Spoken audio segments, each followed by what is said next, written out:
আসসালামু আলাইকুম। ডাক্তার আমির খসরু বলছি।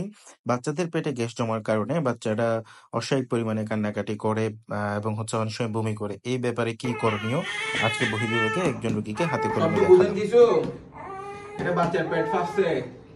বাচ্চাকে বুকের দুধ খাওয়ানোর পরে গ্যাস বাইর করতে হবে। গ্যাস কিভাবে বাইর করে? এইভাবে করে বাচ্চাকে নিয়ে যতক্ষণ পর্যন্ত বাচ্চা মুখ দিয়ে ঢেক বের না করে ততক্ষণ পর্যন্ত এভাবে বাড়ি দিতে হবে প্রতিবার বুকের দুধ খাওয়ানোর পরে। ঠিক আছে? যতক্ষণ পর্যন্ত বাচ্চা কি না করে, ডেক বের না করে। আর আরেকটা হচ্ছে কি, অনেক সময় আমরা বলি যদি তারপরও বের না হয় আস্তে আস্তে এভাবে কি পা নাড়ানোর জন্য এভাবে করে বাচ্চার পেটের গ্যাস বের করতে হবে, নাহলে বাচ্চা এভাবে মোড়ায় মোড়ায় কান্নাকাটি করবে, বমি করবে। ঠিক আছে? ঠিক আছে, না বলেন।